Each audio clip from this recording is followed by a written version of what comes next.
Saya pernah lo lihat cahaya, bola cahaya. Pernah, bola cahaya itu terbang. Oh, bukan api ya, Pak? Bukan api. Kalau api kan bisa, enggak, dia terbang. Nah, kalau orang dengerin saya cerita begitu, yang otaknya mistik langsung mengatakan ini, kalau di Jawa dia mengatakan ini Banaspati. Iya. Atau orang Bali mengatakan itu Ndeh Lea. Iya, tapi ketika saya jelaskan itu terbang. Apa itu? Itu drone. Ya, itu contoh bagaimana sebuah kalimat itu bisa menimbulkan persepsi dan kesimpulan yang berbeda-beda. Padahal kalau ditelusuri, oh itu drone. Malam-malam kan sering ada drone itu.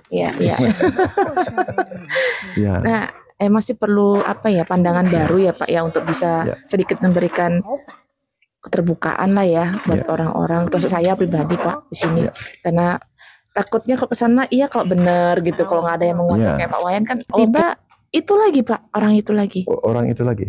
Bayang-bayang lah tadi tempatnya. Oke. Jelas Pak, kayak hawa manusia sebelah gitu loh Pak. Oke. Ya, bayangan itu kan.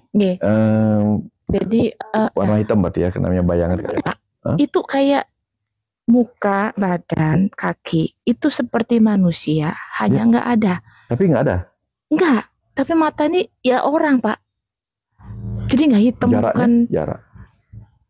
Yang di rumah kampung jaraknya saya sekitar 1 meter.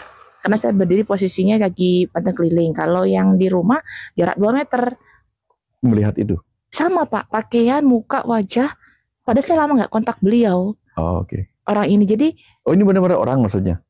Saya itu mukanya orang Pak. Tapi bukan bayangan hitam. Oke. Jadi dan muncul tiba-tiba, hilang tiba-tiba. Iya, dan itu sekian 1 menit ada kali Pak, tuh Pak, lumayan lama itu. Itu bolak-balik selama seminggu intens Pak. Tapi saya nggak takut, saya juga tidak kaget. Cuman kok tumben intens, terus juga orang yang sama gitu Pak. Apa yang dilakukannya waktu itu? Ada gerakan apa yang dia lakukan waktu itu? Ada yang mandang saya cuma bila senyum. Yang di kampung malah dia ikut di sebelah ikut sembahyang. Yang lain nggak ngelihat? Merasakan. Tapi yang lain nggak menceritakan bahwa dia juga melihat. Yang di kampung ini Pak, Komang ini. Oke. Dia nanya ke saya malah, Mbok. Oke. Ya gitu. Iya. Karena gini, kita kan masih ingat ya, ada kecerdasan. Iya Pak. Ada energi. Paham. Ada materi. Pas. Materi adalah energi yang memadat. Iya. Seperti halnya sinar laser. Cahaya itu kan energi. Iya. Kita nggak bisa megang cahaya, betul nggak? Betul. Tapi kapan cahayanya itu dipadatkan? Ya, light amplification by stimulation of emission radiation gitu misalnya. Namanya laser. Iya. Nah itu bahkan bisa dipakai motong. Iya. Dia bisa dipakai motong motong materi. Iya. Berarti energi memang bisa dimaterialisasi. Itu contoh pertama. Yang kedua, kalau kita bisa ngerasakan energi elektromagnet, mungkin hanya merinding-merinding. Tapi kapan energi elektromagnet itu benar-benar cukup kuat, itu bisa menimbulkan dorongan. Contoh misalnya, magnet dengan magnet itu bisa mendorong, betul nggak? Iya, betul. Oke, menggerakkan sesuatu lah. Iya. Energi suara sama. Itu kan kalau sekarang di luar negeri itu, ada menciptakan bom suara, sehingga bom suara itu dus. Iya, gitu. Yang dorong. Nah, artinya apa? Energi bisa mematerialisasi dengan kepadatan tertentu. Iya. Begitu juga halnya dengan makhluk-makhluk energi, yang biasanya tidak kelihatan. Pada momen tertentu, pada orang tertentu, yang memancarkan vibrasi atau energi tertentu, bisa diambil oleh dia. Untuk mematerialisasikan dirinya sehingga tertangkap oleh orang tertentu. Kebayang ya? Paham. Itulah contoh kenapa beberapa orang bisa melihat makhluk-makhluk ini, makhluk-makhluk itu. Ya.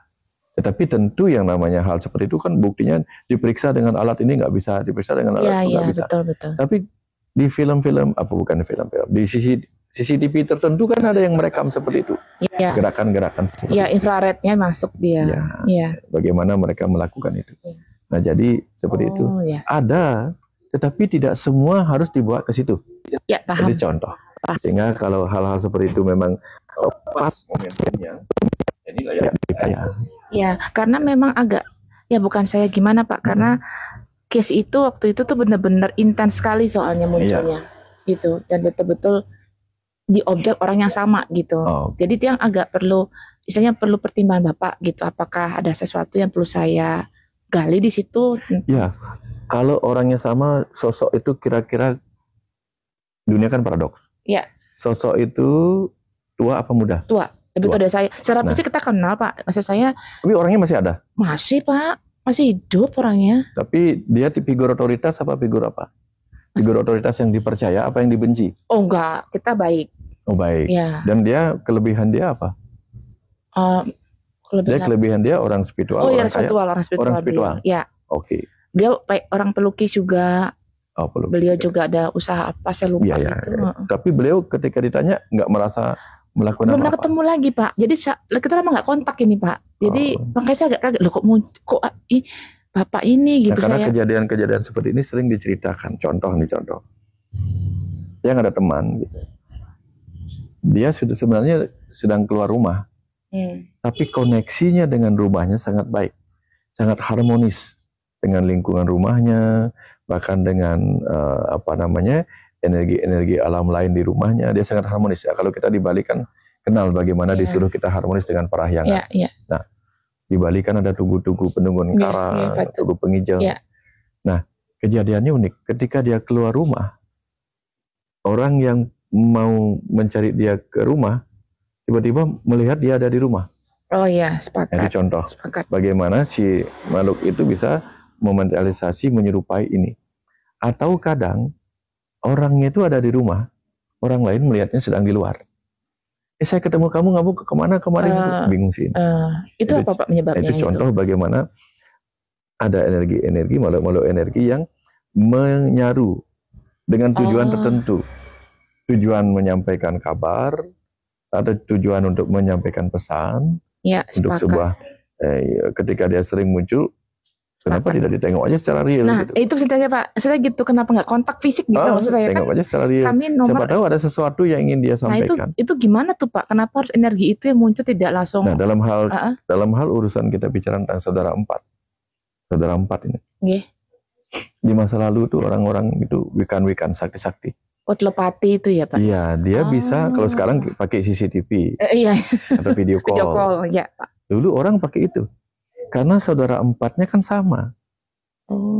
Walaupun hari-hari kita beda, di level energi dan kecerdasan, saudara empat kita semua sama. Sehingga ketika dia ingin tahu bagaimana situasi rumahnya orang, dia menanyakan kepada saudara empatnya, yang juga sama dengan orang itu. Sehingga dengan itu dia bisa tahu situasi rumahnya.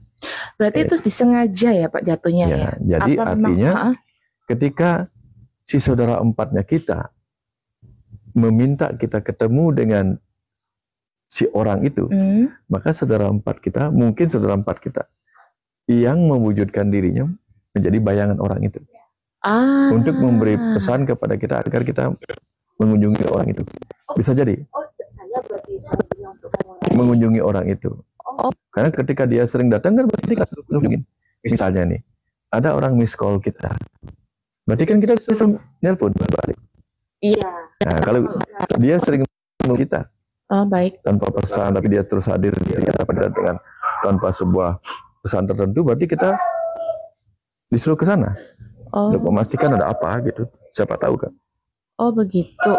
Itu salah satunya. Waduh, tapi semua Pak Wayan karena sudah dikasih gambaran saya takut salah mengartikan, biar enggak juga terlalu berlebihan merespon itu gitu loh. Ini Pak hanya bisa dibuktikan benar salahnya dengan cara melakukan itu.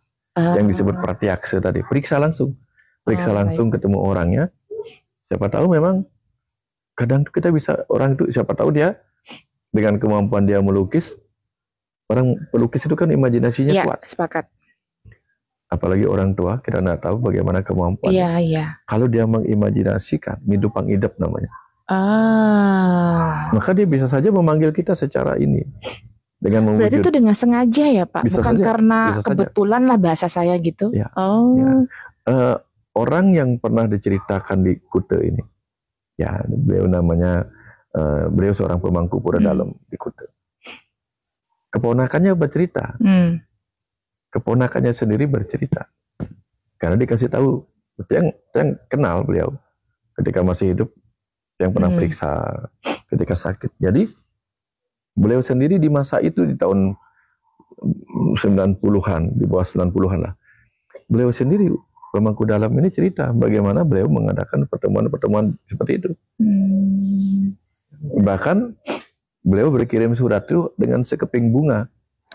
Ya, pakai bunga ditulis, ya. Ditulis tidak pakai tulisan gitu. Bunga ditulisin, maksudnya dikasih pesan, bunganya diginiin. Ya, terus dikasih si ponaan. Ponaan itu masih 2 tahun di atas, di bawah yang umurnya. Jadi sekitar 52 tahun masih ada orangnya. Orangnya cerdas. Dibawa, tolong bawa ke sana, ke Tapak Siring gitu. Kasih aja bapak ini. Gitu. Sampai di sana dikasih, dititipin bunga sama Wak gitu. Oke. Iya. Ya yang ngerti.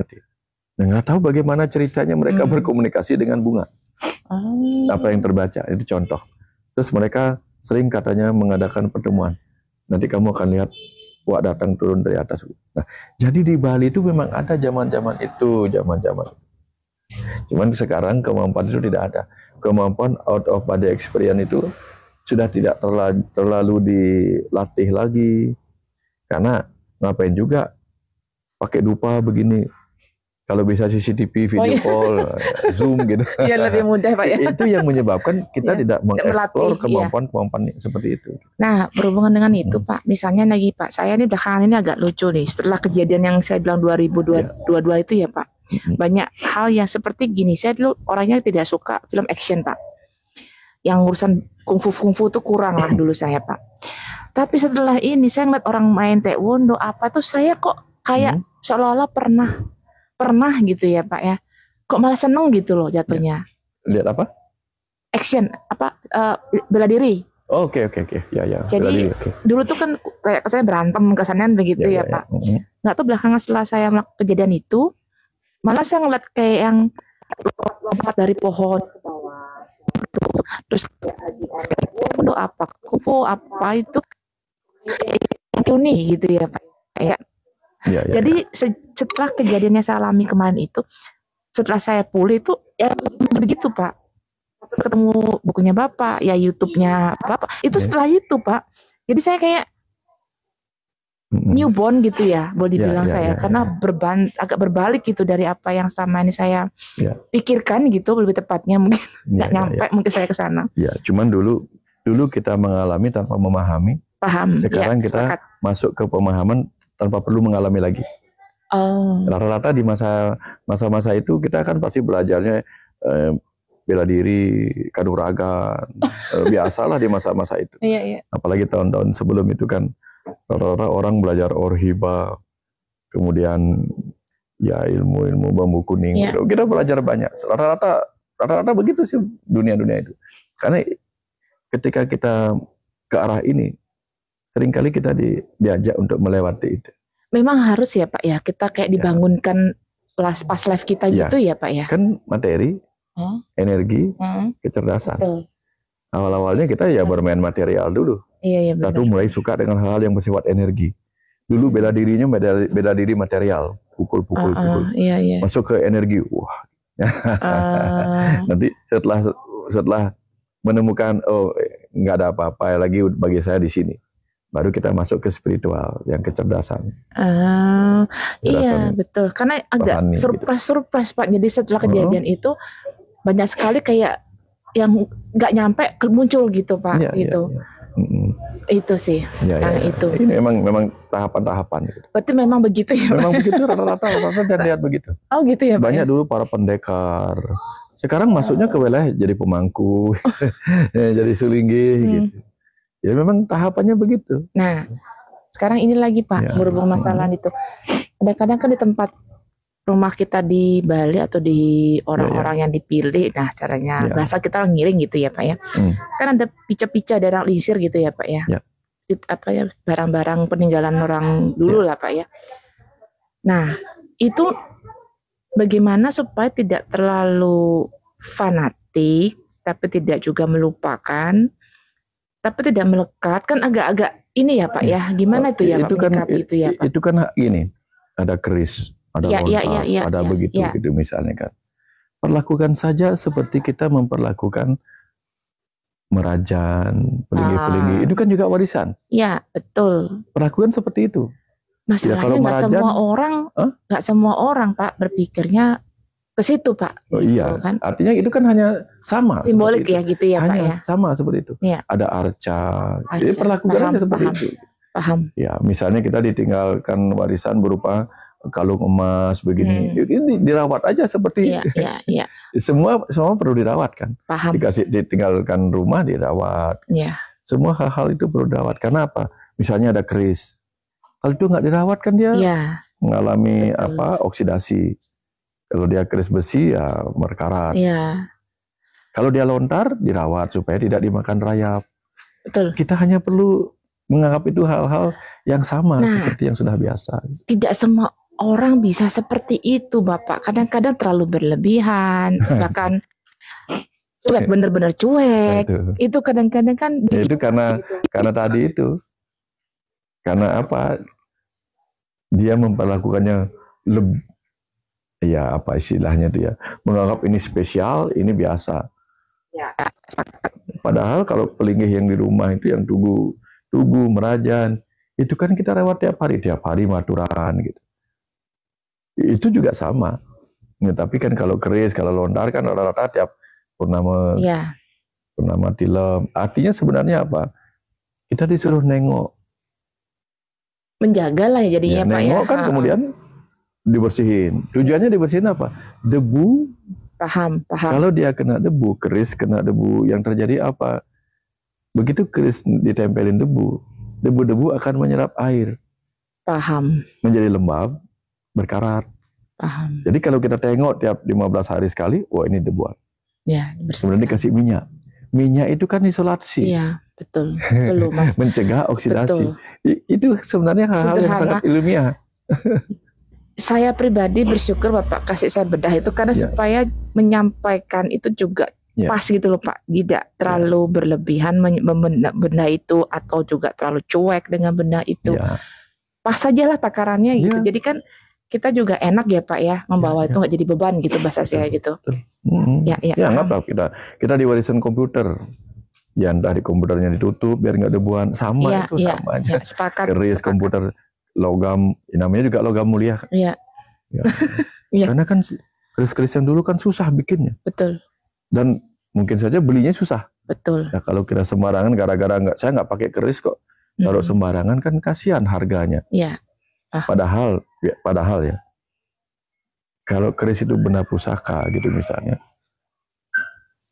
bernilai sejarah.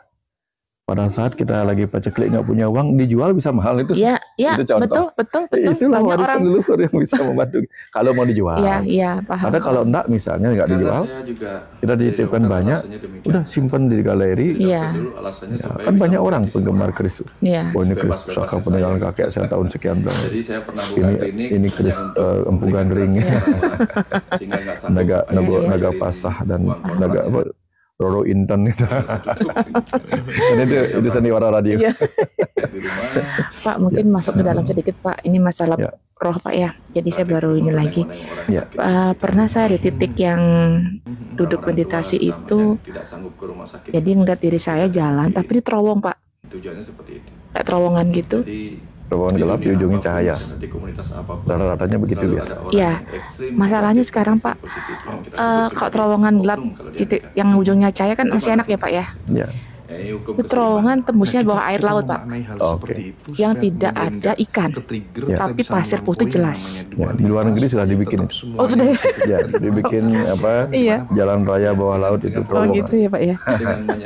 Nah, artinya begini, kita di sini bermain dalam bentuk visualisasi, di sana realisasi. Ya, artinya kita jemur dia kering. Tapi kalau tubuh di kecerdasan bisa bervisualisasi, di energi bisa, juga memberikan pencerahan, di materialisasi bisa. Tapi kalau kita jadi sama sebenarnya di situ. Jadi kalau orang berjalan dalam bentuk kecerdasan dengan meditatif, dia menembus ruang dan waktu, dia melakukan perjalanan kecerdasan. sebenarnya ajakan Ada supaya yang kita melakukan perjalanan belajar memilih. energi. Karena Ada yang orang melakukan dewasa, perjalanan maksudnya materi. orang dewasa Menembus adalah lorong orang bawah yang tahu tanah memilih gitu. mana Itu yang baik dan mana yang perjalanan tidak. materi yang Tadi dilakukan kehidupan orang ini barat. semata disiapkan. Oh, iya. Kalau Pilih kita tadi. enggak, Ada opung perjalanan yang materi, begini, ada opung yang energi, begini. energi dan Ada yang begitu, kecerdasan. ada yang begini. Itu Kita wajar ya, disuruh Pak? memilih. Hah? Tanpa Wajar ya? mengatakan, Wajar-wajar. "Ini jalan itu dah." Jadi Sudah kan tahu jelek, jangan dipilih. ketiga dunia itu kan ada. Tidak perlu Ya. Dunia sibuk kecerdasan menilai itu juga maha gaib. gitu ya. Dunia energi Hidup ini adalah gaib. keberpihakan, Dunia selagi mau berpihak kepada yang benar materi atau itu yang nyata. salah. Iya. Itu kurang Cuman lebih ya. jadi Teman-teman, serem. jangan lupa Gaib, aku gaib. ingetin, Iya, kan kalau ini semua misalnya gaib. teman-teman Iya, tuh iya. mau Semua gaib. butuh Ini energi cahaya ini gaib, kadang nggak bisa penjelasan disentuh. lebih Iya. komprehensif Tapi bisa dilihat. terkait dengan Ya, sepakat. penyembuhan, Nah, ini mungkin Pak yang berbasis daya, ini satu lagi. Bagaimana metafisik. caranya Apa tadi kita pokoknya? itu kan kata orang bilang Daya tidur ajaib itu metafisik. kalau nggak Nah, mimpi acara dibagi itu dalam lebih paling sehat baik Pak ya. kemarin, videonya 8 jam Tapi setengah. kalau mimpinya Silakan petunjuk kan teman-teman tidak mungkin sering ya Pak. Nabi Roso. Kalau tidak Iya, mimpi, 5 Januari. Untuk maka dapetin sehat. video lengkapnya. gitu kan? Iya. Harusnya dilihat sebaliknya. Oh gitu ya Pak. Kalau sehat, maka tidak mimpi. Oh balik ya. Ya. Oke, baik. Karena mimpi itu hari. Kalau penuh emosional seperti ini, penuh emosional seperti itu, dia terproyeksi menjadi dirangkai kembali, kadang menjadi cerita ini, cerita itu, dia mimpi. Kalau hari ini dia benar-benar tidak ada apa-apa, tidak ada sesuatu yang spesial, semuanya baik-baik saja, ya kadang dia tidur tanpa mimpi, langsung lelap aja gitu. Ya. Berarti intinya sekarang kita supaya nggak terlalu seperti itu kembali latihan itu ya Pak. Untuk yang Contoh gini. Kalau sebelum tidur malam hari, kita sudah makan.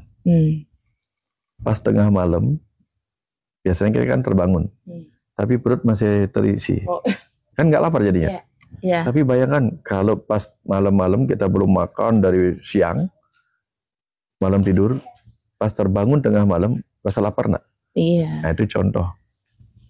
Jadi kita bisa dibangunkan oleh rasa lapar kalau kita belum terisi. Nah, kadang kita dibangunkan oleh mimpi atau bahkan mengalami mimpi ketika ada yang belum beres. Ya, sepakat. Kapan sudah beres dalam kesehariannya, nggak ada lagi hal-hal yang dipertanyakan, apa yang menjadi kendala di batin kita. Tidurnya udah lelap aja, benar-benar lelap. Lengkap Pak? Hah? Sudah lengkap? Sudah lengkap. Lengkap. Lengkap. Sudah aman ya. Tentara lengkap. Tapi terima kasih banyak nih, mudah-mudahan yang atau pesan buat saya Pak, mungkin ada pesan buat terutama saya. sesi pertama. Jadi urusan parenting sudah tadi kan. Sampun. Urusan karma sudah. Sampun. Bagaimana pengalaman rasa karma, ternyata oh ini manfaatnya. Ini saya sedang dihadirkan untuk mengerti ini penebusan utang rasa karma sudah dapat. Sampun. Tentang out of body experience sudah. Sudah. Tentang bagaimana beda halusinasi dengan ini Ya, sudah semua ya. Nah, mudah-mudahan ini menginspirasi teman-teman di TikTok, teman-teman di YouTube juga, supaya mereka bijaksana seperti obrolan kita tadi, tahu mana yang material, mana energi, mana yang kecerdasan. Ya, sepakat Pak. Tidak mudah terlalu berhalusinasi, terlalu berilusi. Betul. Tetapi bukan menafikan bahwa itu ada. Betul, sepakat. Ya. Sepakat. Ya, ketika kita tidak mampu menjelaskan, bukan berarti itu nggak ada. Karena di level hal-hal yang maha gaib, kita memang susah menjelaskan. Ya, sama seperti itu Pak. Ya. Saya mau ngomongnya bingung ngomongnya gimana. Ya. Gitu. Wajar. Begitu, ya. Jadi kalau kita sekarang belum paham, gali aja lagi. Karena apa yang sekarang kita belum paham, suatu ketika kita akan paham. Sepakat Pak, itu sepakat sekali. Ya, jadi sepakat. Apa yang sekarang sifatnya roh itu, wah itu nggak ada dan sebagainya. Suatu ketika kita akan mengatakan itu ada. Ya. Ya, dulu orang terbang tuh aneh, masa sih ada orang terbang? Sekarang naik pesawat terbang semua. Dulu kita katakan kalau melihat bulan purnama, oh itu dadong dukuh. Ya, betul. Kalau orang Sunda itu, oh ini rantai. Iya. Nah, kemudian ada orang bisa terbang ke bulan dengan pesawat, dengan pesawat antariksa. Nah, artinya dunianya akan terus berkembang. Jangan terlalu tidak percaya, jangan juga terlalu percaya. sebelum membuktikan secara Sepakat. pemeriksaan. Sepakat. Terima Kira-kira kasih seperti banyak itu. Pak Wayan. Teman-teman, mudah-mudahan obrolan kami ada manfaatnya dan ini bisa menjadi inspirasi untuk kita terus-menerus melakukan penggalian untuk tidak mudah percaya, tidak juga mudah tidak percaya. Dunia ini paradoks. Kita kembangkan akal budi kita untuk memahami rahasia-rahasia semesta ini. Saya kira demikian ya. Sampai